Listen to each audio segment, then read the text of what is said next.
para mais uma Muqueca de Política. Gilson, hoje a gente vai lá para Goiás, cara. Bora lá? Tô pronto para ir para lá, agora mesmo. Um papo agora com Marcelo Mendes, que está preparado para falar com a gente. Ele que é jornalista, político e tem um site, Goiás 365. É o cara que fala tudo. E como temos um presidenciável do lado de lá, vamos ouvir um pouco dessas histórias e também saber um pouquinho da história dele, como é que é esse processo de trabalhar com político, porque às vezes é um pouco diferente você trabalhar lá em Goiás, você trabalhar na Bahia, você trabalhar em Recife. Eu acho que tem uma situação um pouco diferente. E já que Goiás tem um presidenciável, é bom ouvir de quem tá perto. Exatamente, para não ficar comendo história, né? Exatamente.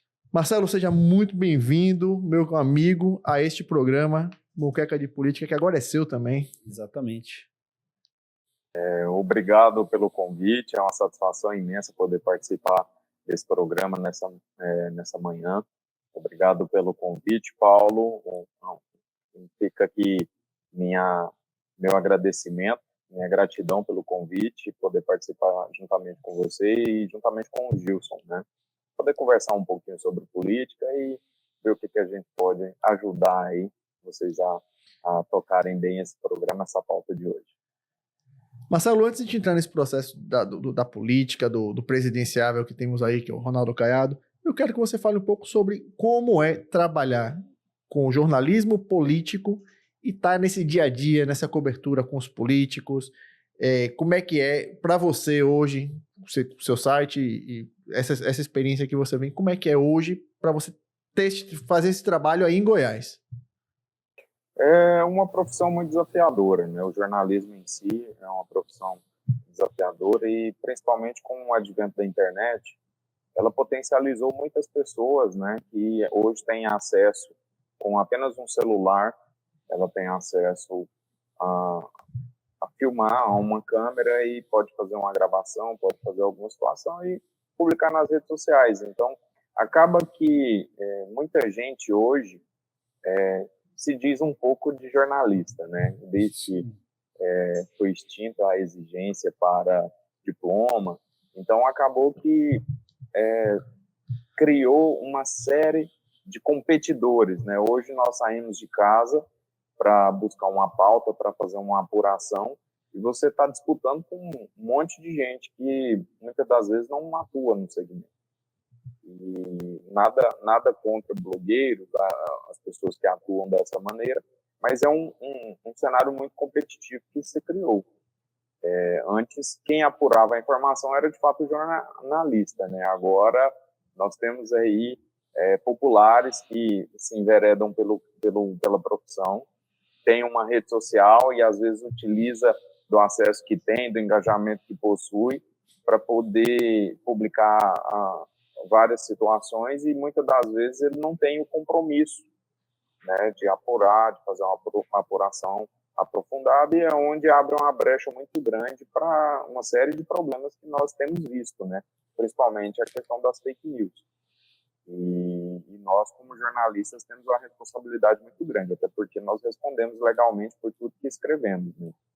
Então, muitas das vezes essas pessoas que atuam nesse segmento como competidores de nós profissionais, acabam que muitas das vezes eles não têm essa responsabilidade.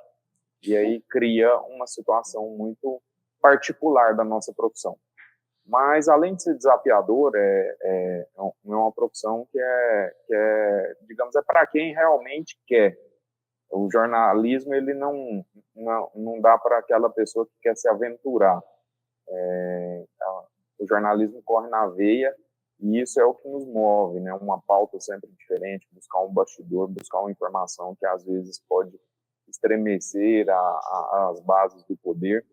E muitas das vezes a maior parte, né, 95% dessas informações são aquilo que os políticos não querem que a população saiba, né?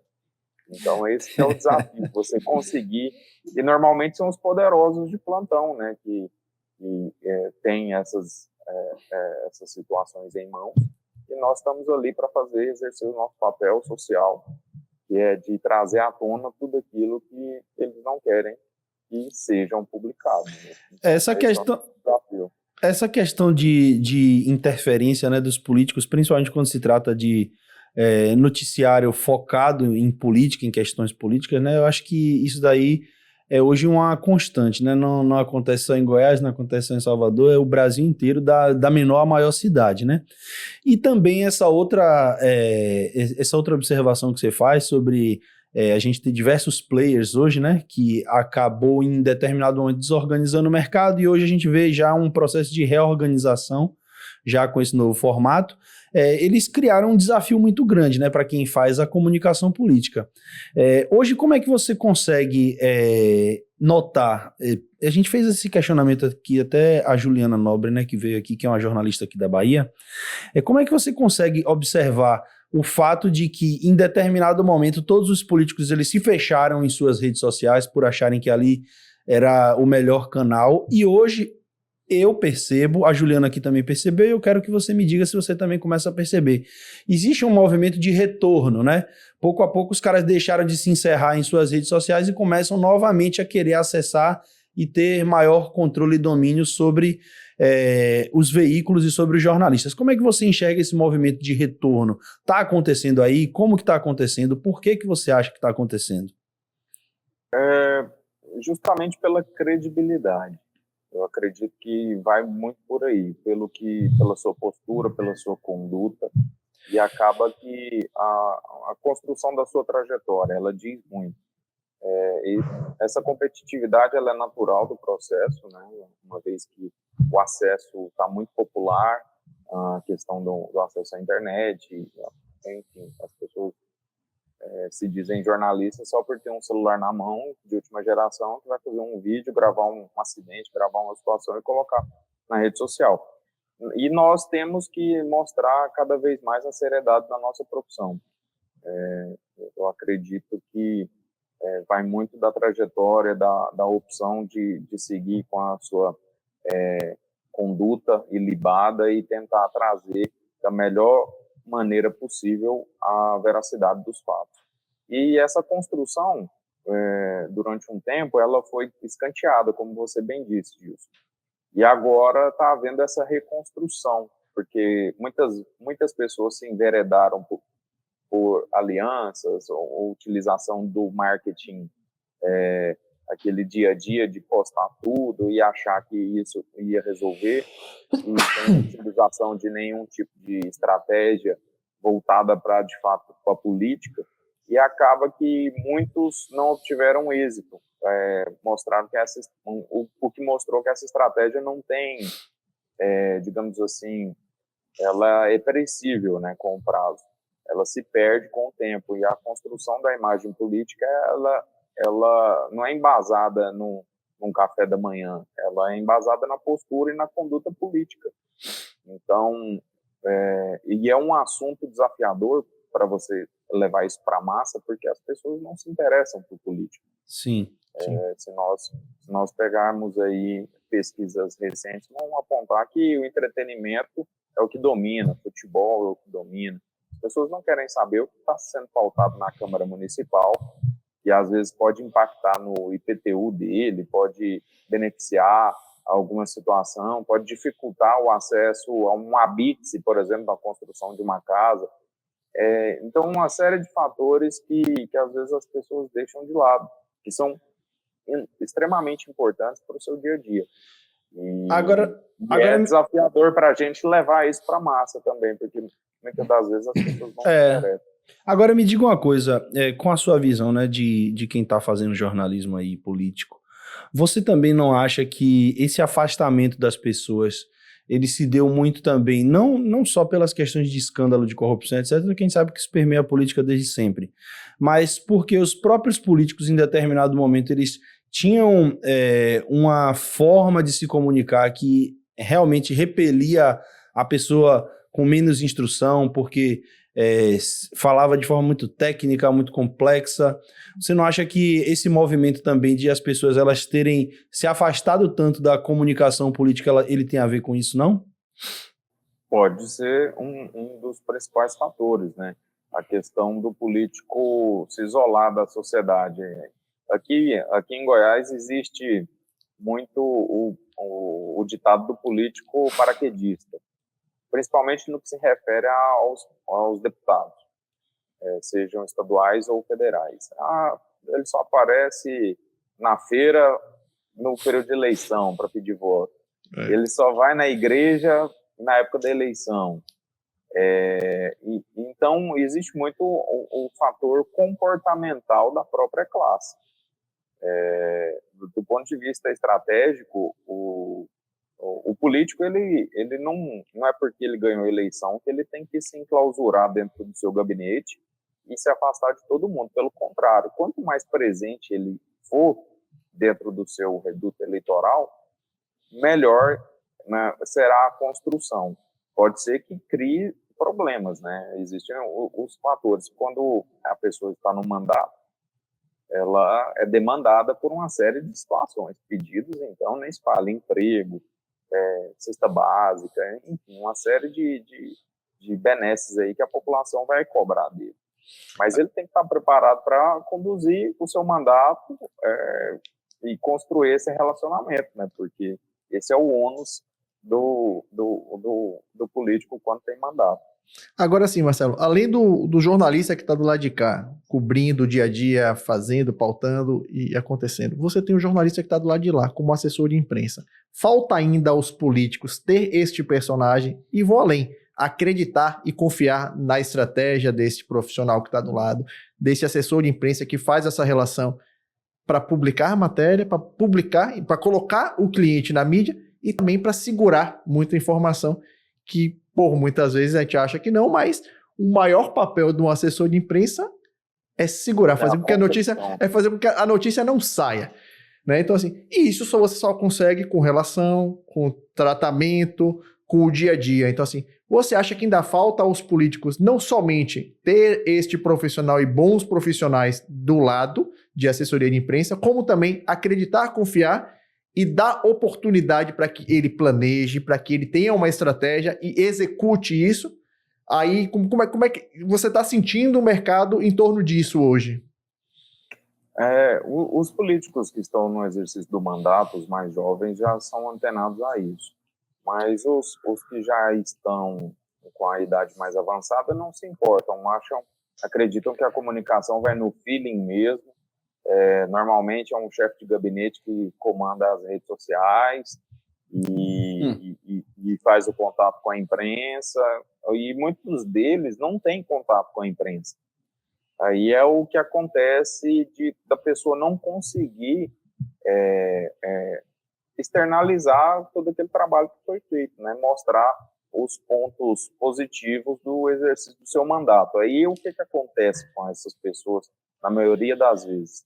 Eles ganham notoriedade com notícias negativas. Por quê? Ou é envolvimento com escândalo, algum caso policial, alguma coisa relacionada à votação polêmica, aí ele vem à tona apenas no momento negativo. Mas por quê? Porque o positivo, o momento que ele deveria projetar o seu trabalho e prestar conta para a sociedade, ele não fez, que é o dever de casa, que é o mínimo que deve ser feito. Mas a cultura, principalmente aqui em Goiás, ela é muito do feeling. Eu já tenho 3, 4 mandatos, nunca precisei, por que agora eu vou precisar?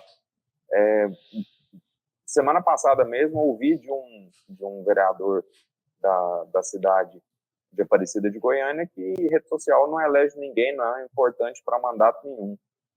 E isso durante um podcast. Aí você fica pensando, poxa, o cara é uma ferramenta que, se bem aplicada, se bem utilizada, pode projetar o mandato dele. Exato, até porque a eleição não se ganha com um fator único, né? A rede social ajuda além disso. Então, ela tem um processo que é um a mais. Você ganha com contexto, você não ganha com uma coisa simples, isolada. Você não pode dizer que somente a rede social vai ganhar a eleição. Exato. Ele pode até estar certo. Agora, também não pode dizer que a rede social banalizar dessa forma. Pode desprestigiar, largar de mão, né, abrir mão da rede social, porque ele consegue, através dela, projetar o seu trabalho e alcançar mais pessoas. Me diga o nome desse vereador para eu ganhar um cartão vermelho meu aqui agora. Tô ferrado com esse povo, meu povo. Essa percepção, né, que alguns políticos eles têm de eu já me elegi tantas vezes sem. Cara, a gente nunca vai poder tirar o mérito de um cara que se elegeu, né? Porque a gente Sim. sabe o quanto é difícil a eleição. Mas todos os processos, eles passam por modernização, velho. Há muito tempo atrás se usava candeeiro, não tinha lâmpada, e aí? Agora você vai continuar usando candeeiro, né? Porra, eles usavam telegrama até pouco tempo atrás. Eu lembro de eu criança ainda, porra, meu pai recebeu um telegrama. Eu falava, nossa, que coisa massa. incrível, né? E hoje em dia a gente se comunica o tempo inteiro aqui através de mensagem pelo celular. Então, a gente não tem como tirar o mérito, a gente não tem como colocar só no colo da comunicação o mérito de uma eleição, mas hoje é fato e a gente não tem como discutir que é muito difícil um cara que não se comunica bem ter uma boa eleição. Ele pode até ir aos trancos e barrancos e vencer, né? Mas não é mais como acontecia antes, que o poder do dinheiro, da articulação e etc. eram suficientes. Tudo isso ainda é muito importante na equação, né? Mas aí, assim, a gente estava aqui falando antes do programa sobre o presidenciável goiano. Exatamente. E Paulo me contou que você é um cara que teve acesso a informações importantes aí, cara. Como é que é isso? Marcelo, vamos lá. Eu queria também entender um pouquinho o seguinte, tá? Caiado, você vê um nome muito forte para candidato a presidente da República, mas ele não consegue sair dessa bolha daí, do estado de Goiás e região. Então, assim, ele tem este processo que é muito forte, ele é uma pessoa forte, é um nome forte, mas ele não consegue comunicar para fora. Ele fez, inclusive, o lançamento da candidatura dele presidenciável na Bahia, aqui em Salvador. Mas, assim, você não consegue ver ele reverberar, ele repercutir. Quando você fala dele no Nordeste, o pessoal fala, não, ninguém conhece, ninguém sabe nem quem é. E é fato. Por que você acha assim? Por que Caiado vem tão forte, mas ao mesmo tempo, quando ele sai da divisa Goiás para qualquer outro estado, ele cai isso, principalmente quando vem ao Nordeste, mesmo tendo história em Salvador, mesmo tendo título de cidadão baiano, mesmo tendo todo um contexto histórico que ele não consegue fazer com que o nome dele saia deste processo. Me conte um pouquinho sobre a sua percepção de quem está aí dentro. A representatividade de Goiás no cenário político-eleitoral nacional, ela é muito baixa, né? Um estado de 7 milhões de habitantes, então a representatividade acaba que, no que você vai colocar, é dominado pelos estados de São Paulo, Rio de Janeiro, Minas Gerais e Bahia, que são os mais populosos. Então, acaba que isso é um dificultador. Entretanto, o momento que o país atravessa de instabilidade na área da segurança é um fator que pode contribuir com o governador Ronaldo Caiado pelos índices de segurança pública que Goiás alcançou sob a sua gestão. E, principalmente, no fator de furar a bolha, como você bem disse, Paulo, é difícil.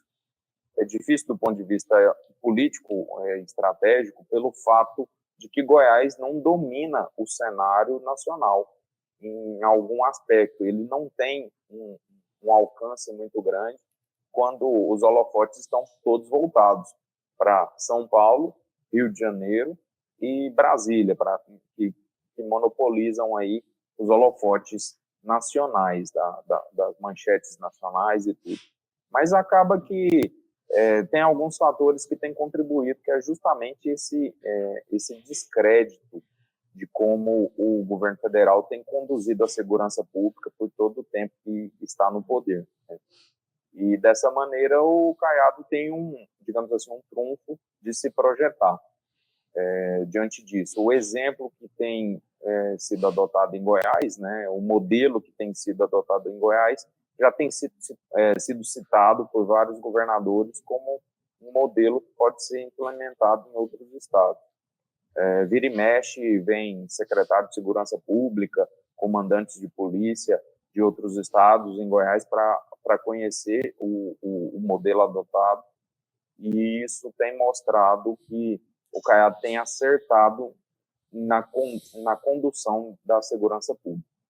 E, recentemente, ocorreu a Operação Contenção no Rio de Janeiro, e aquilo ali que foi uma deflagração de praticamente uma guerra civil, né? Sim. Que o Estado narcotraficante estava posicionado, e do outro o Estado democrático de direito, o qual nós vivemos aqui sobre essa tutela.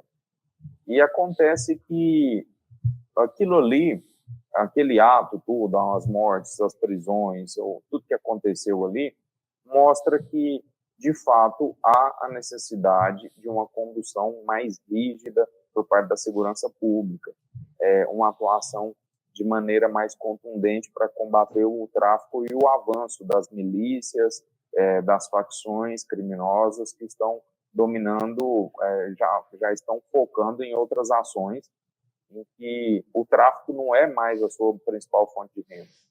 A principal fonte de renda hoje é o controle de determinadas regiões, a exploração de determinadas regiões. Então, nisso, o Caiado ele consegue, pelo fato dele ter implementado a questão de não ter visita íntima nos presídios, não tem celulares,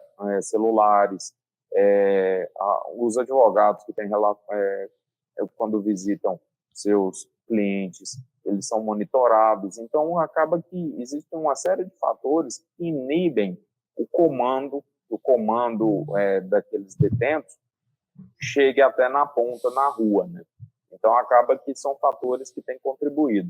Além do investimento em inteligência, monitoramento, e o principal, o governador Ronaldo Caiado, em sua conduta, o discurso. Porque é muito fácil você terceirizar a responsabilidade e só aparecer no momento do bônus.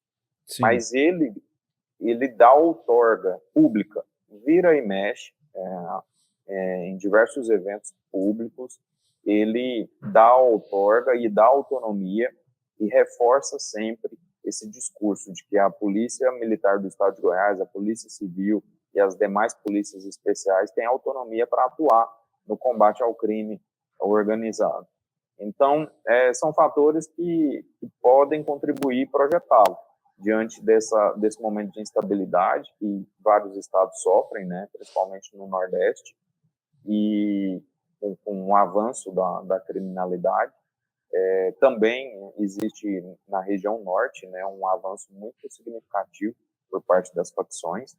E em Goiás, todas as pessoas que vêm visitar Goiás dizem a mesma coisa. Falam, cara, eu não sabia que o povo andava com o celular na mão aqui. A sensação de segurança a sensação de segurança é real, né? Eu não digo que seja sensação, porque a sensação é algo que você acha que tem, mas você não vive.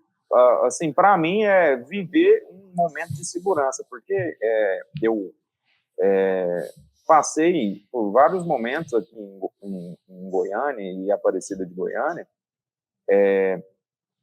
por momentos a um passado não muito distante, com problemas de segurança, já sofri problemas. Então, hoje, minha esposa mesmo já foi assaltada diversas vezes, enfim, questão de celular também, e hoje você vê praticamente raro alguém falar, tive um celular roubado, fui assaltado em tal lugar.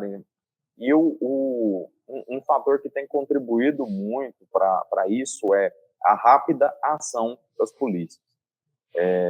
Diariamente, nós vemos aí ações que ocorrem aqui, e tem os batalhões especializados, batalhão de trânsito, batalhão de terminal de ônibus, e acontecem pequenos delitos dentro desses redutos, porque muita gente transitando por ali, e rapidamente, 3, 4 horas, a pessoa já é apresentada. Então, muitas das vezes o bem recuperado. Então, você vê que as polícias elas têm atuado de maneira contundente e eficaz, porque também não adianta você ser contundente e não trazer resultado.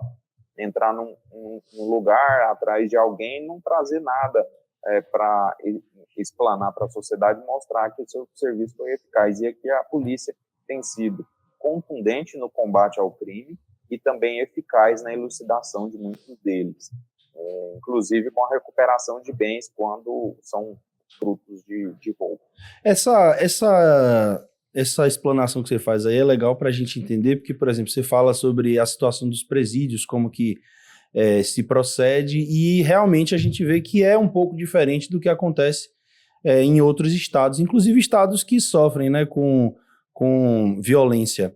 Mas aí, assim, uma pergunta que surge, né, diante de, cara, assim, um cenário que você mostra que é realmente um cenário muito bacana, muito interessante.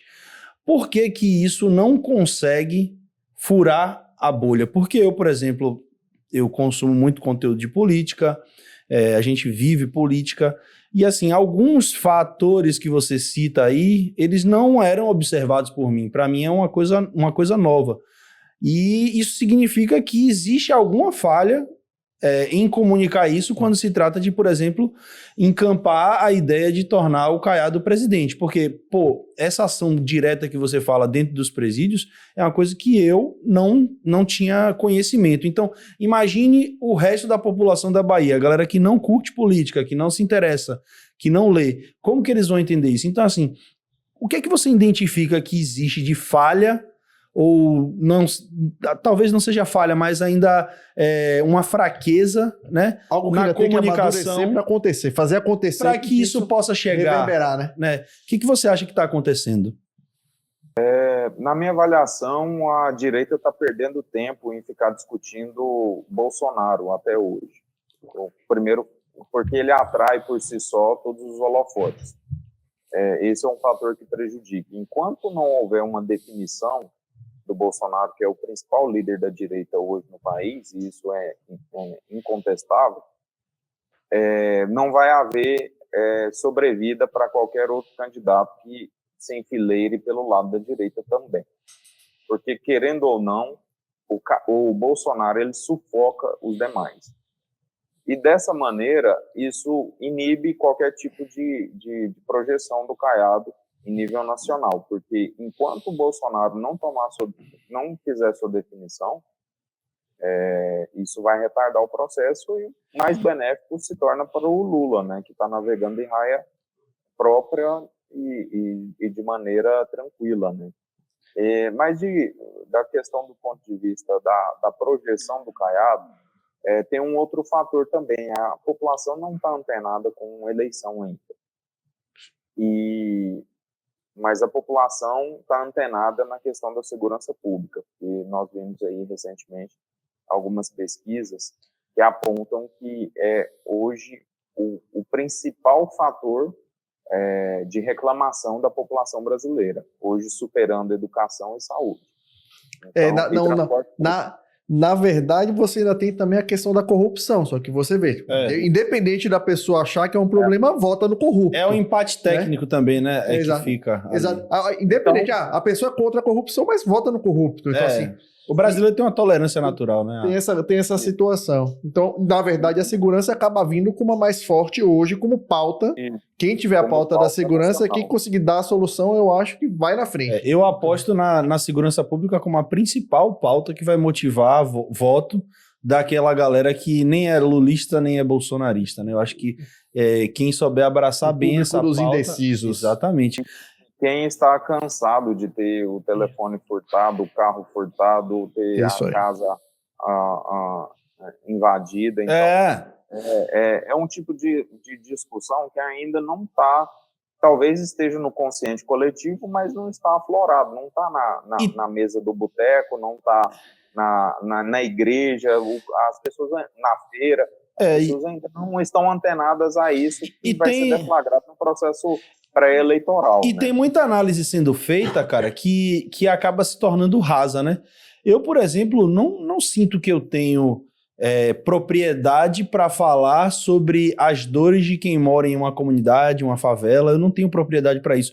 E aí eu até tomei um impacto assistindo um corte de um podcast aí um dia desses, onde uma pessoa falava assim, o Estado entrou, matou as pessoas, não se preocupou de como que ia fazer para esconder aqueles corpos, o sangue, etc., as crianças vendo aquilo ali, e aí o cara interrompe ele e fala assim, amigo, mas não é quando o Estado entrou e matou que a criança viu sangue e gente morta, não, ela tá vendo aquilo ali no dia a dia dela, né? É todo dia. Então, assim, a gente precisa abrir a cabeça da gente para entender que essa pauta de segurança ela vai muito além de a gente tratar as coisas só como políticas públicas de médio e longo prazo, né? A sociedade em si, inclusive as pessoas mais afetadas que estão nas comunidades, elas aprovaram essa mega operação, independente de o que a gente ache, né? Independente do que o político acha, independente do que o campo progressista ou o campo conservador achem, existe uma parcela da população que ficou satisfeita e uma parcela considerável. Então, eu acredito que essa pauta ela vai ser muito forte, né? Agora, eu não acho que os players, né, principalmente do campo conservador, porque do campo progressista não se espera muito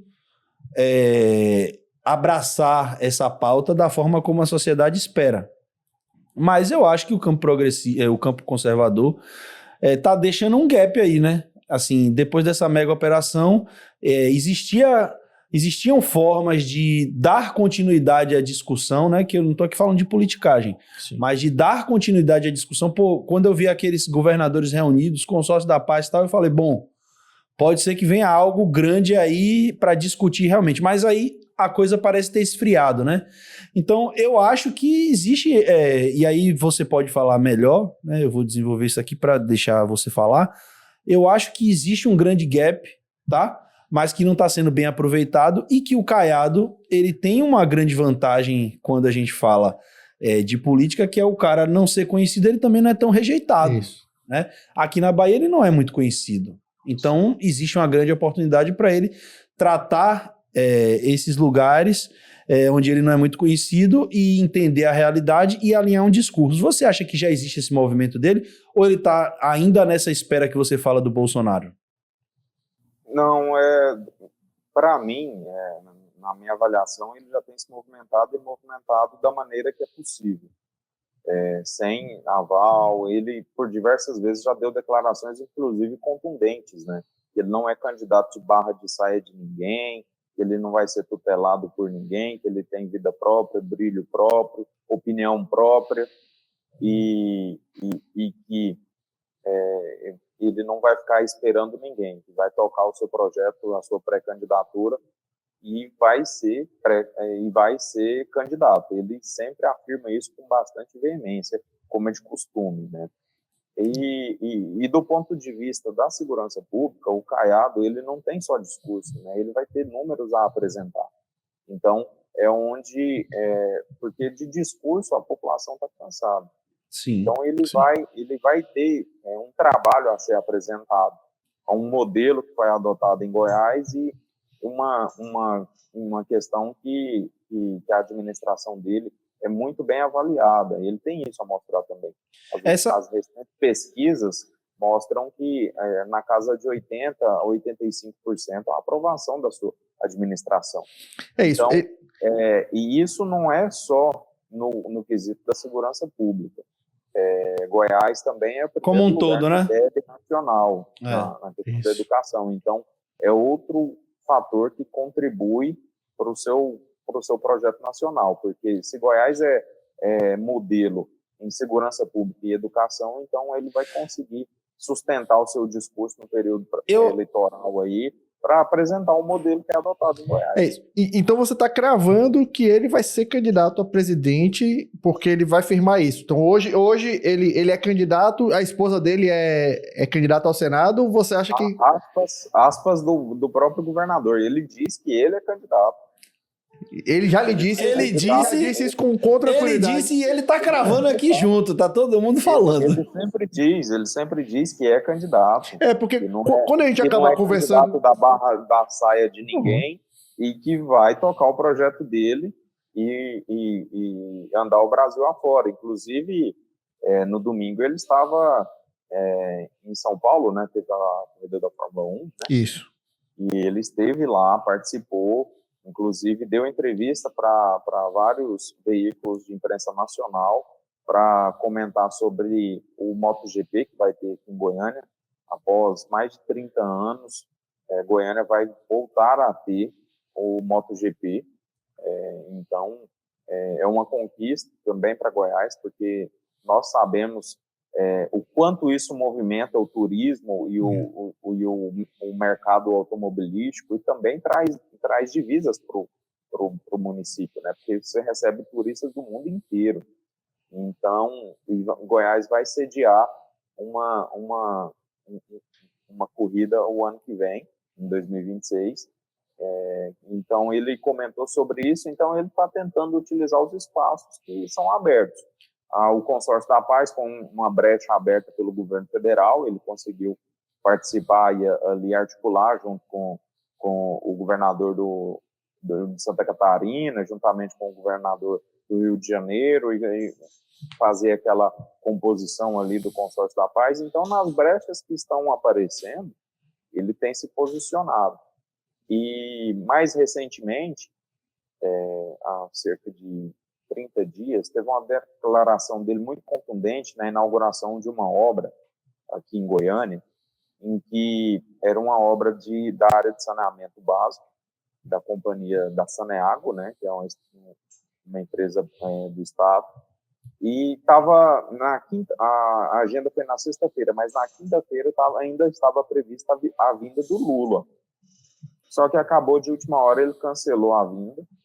E o governador, durante o evento, durante a coletiva, ele deu uma declaração muito contundente. Ele falou que tudo que ele tinha para falar, ele queria falar na cara do Lula. Ele até usou essa expressão: eu queria falar na tampa da cara do Lula, para ele ouvir da minha boca, que eu não vou mandar recado para ministro, não vou mandar recado de ninguém, eu quero falar na cara dele. Mas ele não veio, se acovardou. Então, ele, do ponto de vista da eloquência, do seu discurso, da maneira de dizer e se expressar, o Caiado, ele tem o dom de dizer o que precisa ser dito da maneira entendível, digamos, sem utilizar muito de palavras muito rebuscadas para dificultar o entendimento do povo. E assim, que não reverbera, né? Um cara com 80% de aprovação, né? Ele obviamente ele se comunica bem, além de trabalhar bem, obviamente ele se comunica bem, né? Eu acho que o grande desafio é essa nacionalização. Eu acredito que do ponto de vista endógeno de Goiás, né? E pro Brasil todo, porque essa aspa é forte. O que acontece? Do ponto de vista político, é melhor você ser desconhecido do que rejeitado. Sim. E ele tem um grande índice de projeção de crescimento pelo fato de ser muito desconhecido no cenário nacional. Sim. A bolha da política todo mundo conhece, mas na hora que você vai aprofundando, as outras camadas não o conhecem. E nesse ponto, o fator do discurso e da contundência nos debates, o Caiado vai ter uma grande chance de projeção, pelo fato da maneira como ele lida. Não sei se vocês já pegaram algum debate dele, mas a maneira é muito contundente no debate. E isso pode ser um fator que pode projetá-lo nacionalmente. Quando ele começou, só para exemplificar, quando ele começou a questão do trabalho que foi feito nos presídios, no sistema de segurança pública, dentro dos presídios do estado de Goiás, ele deu uma declaração falando que presídio não era motel. Falar a linguagem do povo, que né? Assim, se você for perguntar à população, 90% vai dizer que é isso mesmo. E vai entender o recado. Exatamente. E o que aconteceu? Isso foi uma das primeiras declarações dele que viralizou nacionalmente. E furou a bolha, porque todo mundo foi entender por que ele está falando que o presídio não é motel. Aí o povo foi entender. Aí ele explicou que a questão da visita íntima, que existia um sistema lá de locação de quartos, um sistema de prostituição dentro do presídio, uma coisa mais cabeluda. Então, o que foi feito? Aí todo mundo voltou as atenções para Goiás. O bandido não ia querer sair da cadeia, pô. O bandido não ia querer sair da cadeia. Quando o cara sai, quer voltar. Justamente. Não dá para confundir direitos humanos com direitos dos manos, né? Tem que ser, tem que Aí ser... basicamente, ele tem sempre ele dá uma declaração de bastante contundência, essa mesmo, que ele não vai ser candidato à barra de saia de ninguém, porque todo mundo está acostumado, né? Sempre ser tutelado por alguém. Ah, eu sou o candidato se o Bolsonaro me apoiar. Ah, eu sou o candidato se o Lula me apoiar. Sim. E ele não, ele tem vida própria, tem luz própria, ele toca o projeto dele, apesar das indefinições. Ele toca o projeto dele e tenta construir, utilizando o tempo a seu favor. Porque, como ele é desconhecido, ele tem que otimizar esse tempo da melhor maneira possível e ele tem promovido agendas aí em outros estados, visitado de maneira bastante, digamos assim, regular outros estados em agendas importantes, né, como a Festa de Barretos, o próprio prêmio, o grande prêmio que aconteceu lá da Fórmula 1 em Interlagos. né, em Interlagos. Recentemente ele esteve em Minas Gerais também para participar de uma feira do agronegócio. Então ele participa dessas agendas, né? E tem se projetado nas brechas que tem surgido, né? Até porque ele continua governador de Goiás, ele vai se afastar no dia 31 de março para poder, ele vai renunciar para o vice-governador Daniel Vilela assumir, para ele poder tocar o seu projeto nacional. Aí o Daniel assume e vai para a reeleição. Como é que está a situação dele em Goiás? Ele conseguiu fazer o prefeito de Goiânia, ele tem uma articulação muito boa, conseguiu fazer bastante prefeito na eleição passada, pela força que tem, e demonstrou isso na urna, e promete também dar muito trabalho aos seus opositores na próxima eleição. Então, assim, como é que está o Goiás? Como é que ele está desenhando isso para poder ter a tranquilidade de ser candidato a presidente da República? Como é que ele está fazendo essa construção? A construção do governador Ronaldo Caiado e do vice-governador Daniel Vilela, ela foi muito coesa. E ele obteve um êxito nas principais cidades do estado. Hoje, Goiás tem 246 municípios, jogando por baixo aqui, hoje cerca de 220 integram a base do governador Ronaldo Caiado e do vice-governador Daniel Vilela. O Daniel Vilela é presidente estadual do MDB, né? Que é um partido muito forte em Goiás, tradicional, que tem uma capilaridade muito grande em todos os municípios. E é um partido muito estruturado. E isso, por si só, pelo fato de ser do MDB e ter essa capilaridade, toda essa estrutura político-partidária, isso já o beneficia. Sem contar que tem uma base de sustentação composta pelo PSD, pelo próprio União Brasil, tem outros partidos que orbitam ali, como a Avante, PRD, Solidariedade, PDT, tem vários partidos que integram também o bloco de apoio de sustentação de Caiado e Daniel. E na oposição, na raia da oposição, ela está muito reduzida. A oposição em Goiás, o PT, por exemplo, nunca elegeu governador no estado de Goiás. O PT, ele tem a sua bancada fiel, ideológica, muito contundente, mas ela, no ponto de vista político-eleitoral, eles sempre têm, quando tem candidato ao governo, eles representam aí 10% dos votos, normalmente, 10 a 15% dos votos, assim, no histórico recente. E do outro lado existe o PL, que está em um processo de deterioração, de esvaziamento, que está acontecendo. O PL elegeu 26 prefeitos e já perdeu metade deles. E isso para o candidato, para a pré-candidatura do senador Wilder Moraes, é muito prejudicial. Porque uma ala do PL avalia que é mais importante para o partido atender a demanda do Bolsonaro, que é eleger senador, e aí entra o deputado federal Gustavo Gayer, que é um dos líderes das pesquisas para o Senado, e a avaliação de pessoas ali a informação que corre é de que a composição com a chapa de Daniel Vilela seria mais benéfica e asseguraria o Senado, uma cadeira ao Senado para o PL. E, da outra parte, existe a ala que é pró-Wilder, para ele ser o candidato e peitar a situação de uma chapa própria e tudo.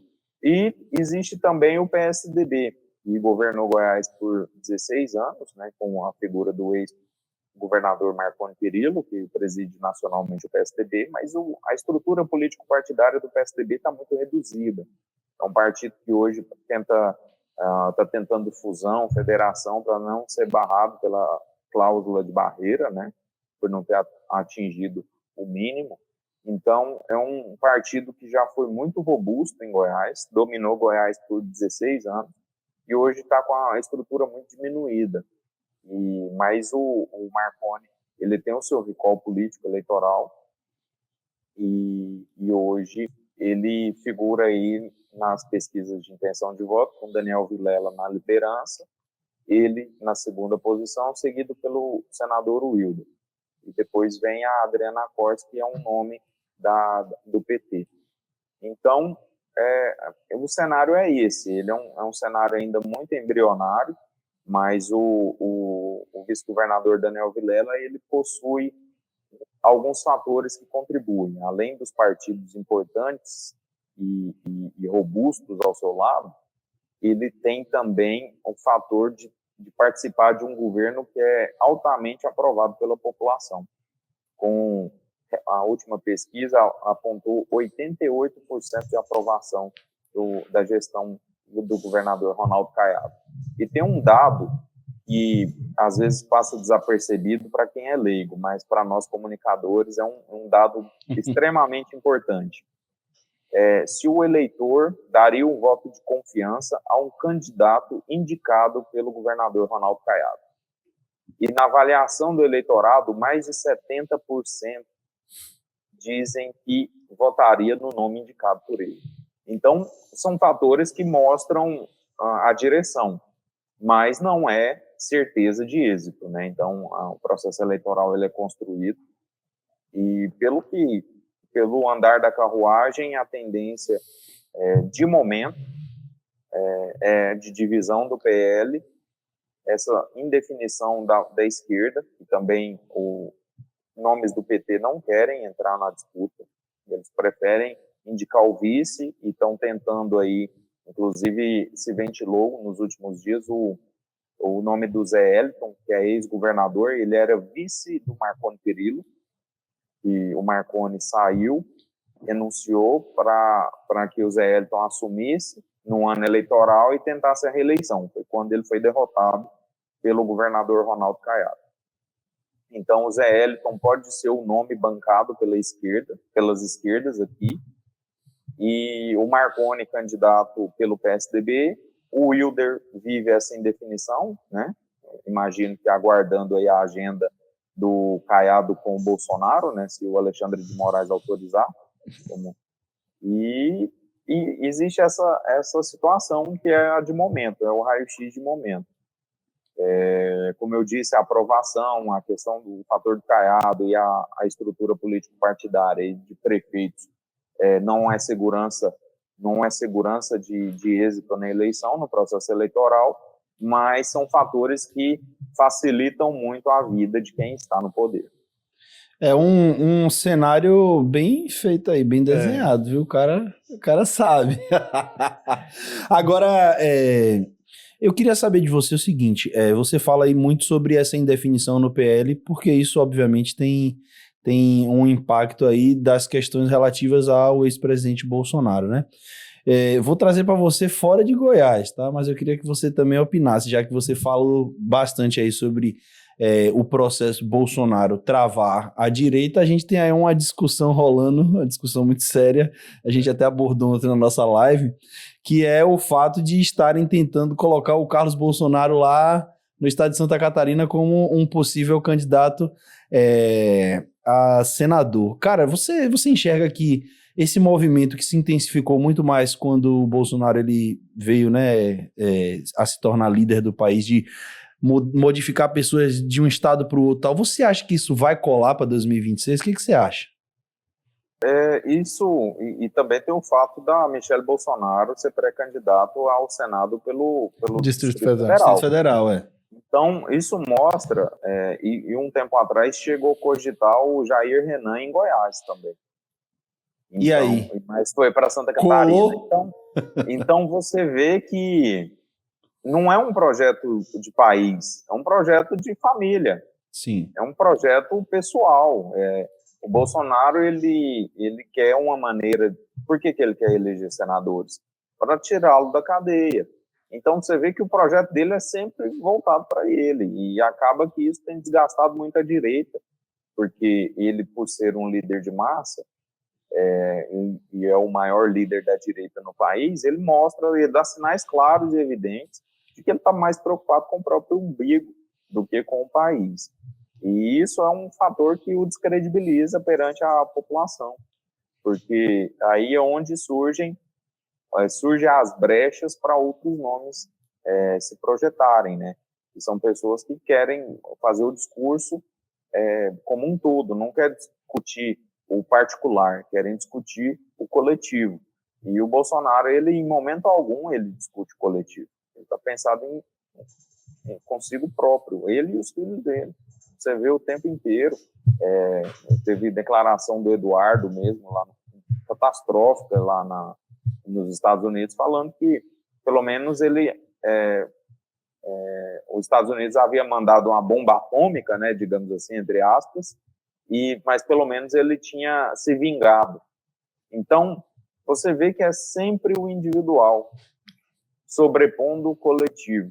Sim. Até quando, na minha humilde avaliação, os institutos de pesquisa estão perdendo tempo em inserir o nome do Bolsonaro nas pesquisas.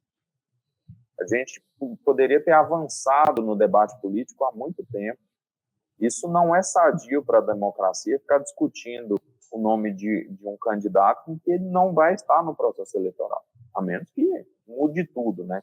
Então, você precisa ter uma discussão mais séria, mais aprofundada dos problemas de fato que assolam a comunidade, e não particularidades, né, de uma família e isso acaba que pega muito mal, né, do ponto de vista político. Imagino que os pretensos candidatos ao Senado pelo Distrito Federal, pelo Paraná, Santa Catarina devem estar revoltados com isso. Só trazendo um dado, uma informação... Trabalha, né? Você mora ali, você trabalha para vir... Criar uma conexão, né? Mas é isso, só trazendo um dado e uma informação. Eu fiz campanha no Distrito Federal em 2022. Assim, a Michelle elegeu a Damares. Então, assim, a Michelle tem uma força política. Assim, o contexto e a história de Michelle candidata ao Senado no Distrito Federal é bem diferente do processo. Porque, por exemplo, a candidata ao Senado de Bolsonaro e do Flávio Bolsonaro no Distrito Federal era a Flávia Arruda. Então, assim, a Damares era única e exclusivamente a candidata da Michelle. Então, a Michelle conseguiu contextualizar e dar este mandato a Damares, que sim, não tinha nada a ver com o contexto da história do Distrito Federal, que sim, não era de lá, ela viveu lá porque foi ministra, mas assim, ela não tinha um contexto. Agora, a Michelle consegue ter uma postura que a gente não está falando que o Carlos Bolsonaro tenha. Ele pode até viver lá.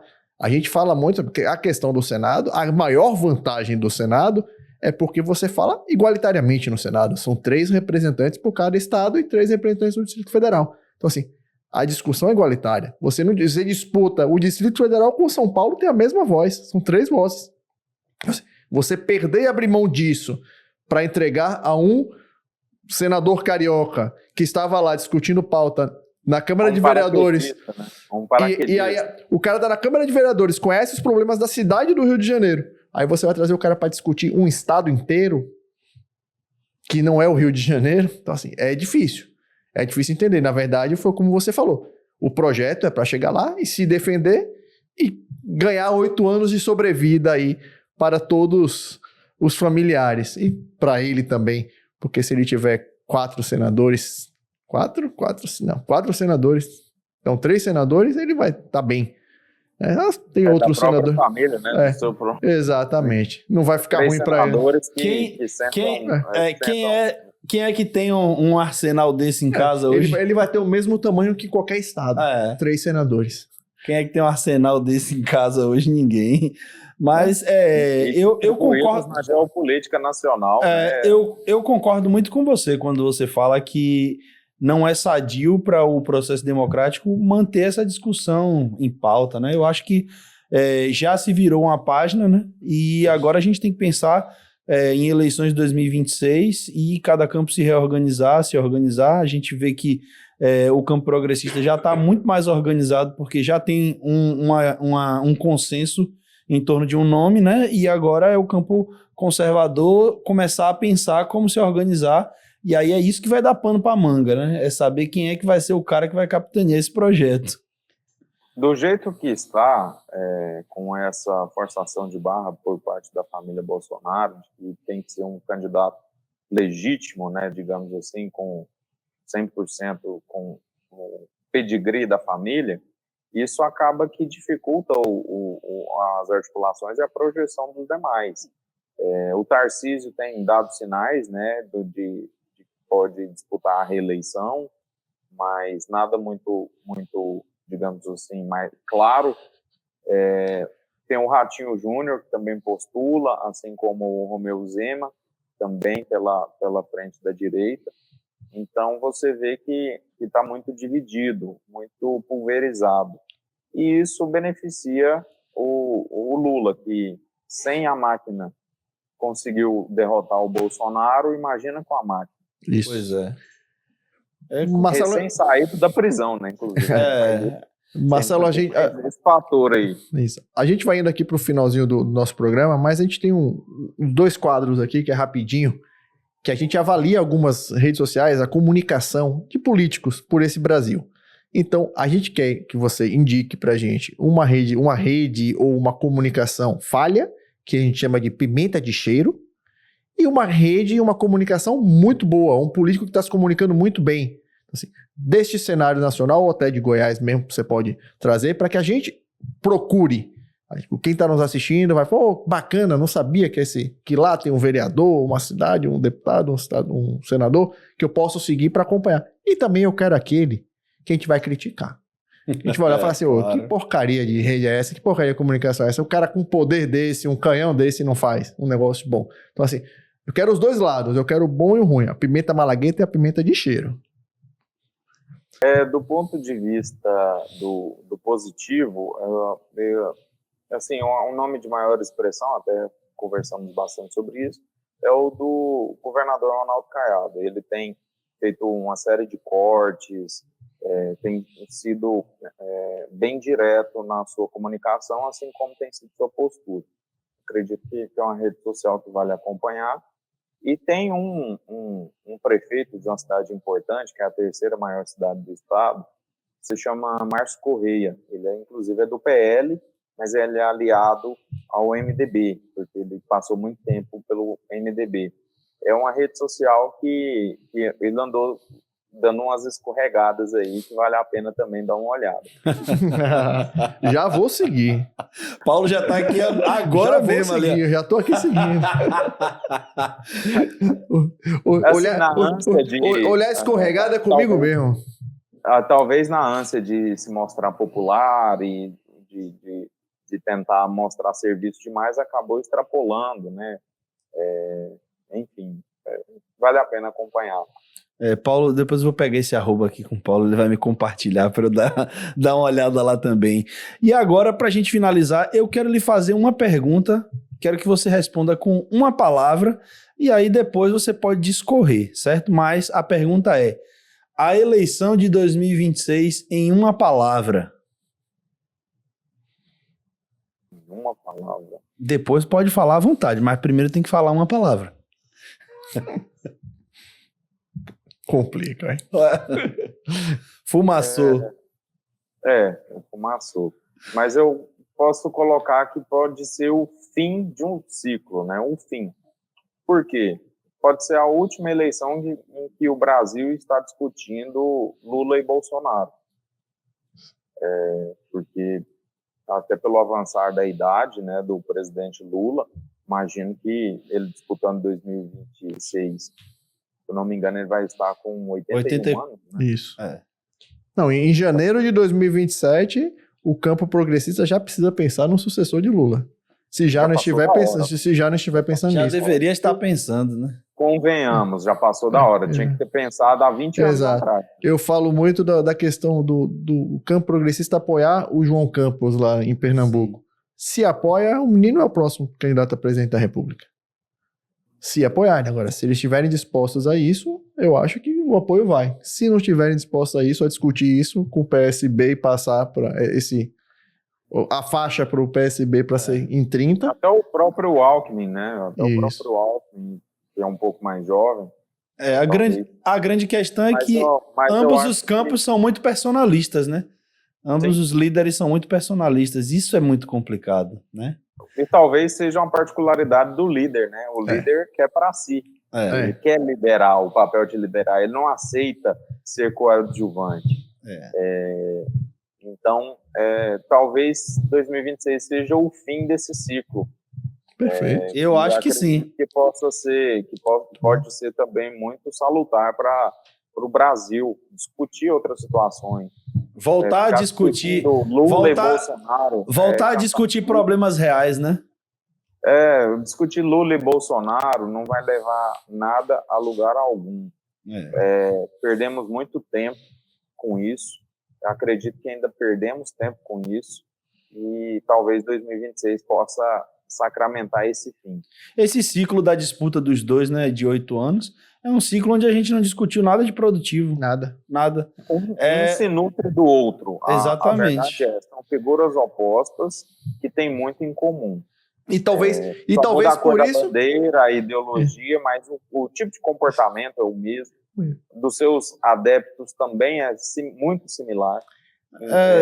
Não duvide se o Bolsonaro for preso essa semana e gente fazer oração, fazer vigília. Vai acontecer o mesmo que aconteceu com Lula. Vai ter o mesmo comportamento, vai ter gente querendo fazer quebradeira. Então, um sinal trocado só. O comportamento é o mesmo, só muda a cor da camisa, né? No final é isso mesmo. Maravilha. E aí, a gente conseguiu entrar na bolha da política de Goiás. E depois sair dela. Muito bom, foi esclarecedor, Marcelo, nosso papo, e eu acho que era exatamente isso que a gente queria. Era o que a gente precisava. Era essa entrega que a gente precisava e foi muito bom mesmo. E a gente continua aí batendo esse papo, você me atualizando das coisas daí. Já vou seguir o portal aí que o Paulo já me falou aqui, já vou seguir lá para isso. Passa o arroba aí e o endereço do deixa site. Deixa aí pro pessoal. Pra gente. Para quem está nos assistindo, para ficar atualizado aí com Goiás, porque quem sabe aí, então temos um presidenciável lá e a conversa lá já se antecipa. Eu fico muito lisonjeado pelas palavras, espero ter contribuído com a discussão, com o programa. Fico muito feliz pelo convite e estou à disposição para novos convites. Para quem quiser seguir e acompanhar um pouquinho do nosso trabalho, é @goiás365. E o site é o www.goiás365.com.br. Eu fico muito grato por ter participado, por essa oportunidade, poder participar com vocês, com uma satisfação tremenda. E estou aí à disposição, sempre que precisarem de um goiano aí para dar uma pitadinha de piqui, né? Maravilha. Colocou piqui na muqueca. Colocou um piqui na muqueca. Essa política, eu estou aí à disposição. Show. Muito obrigado. Muito obrigado. A gente vai ficando por aqui. Até a próxima, pessoal. Valeu.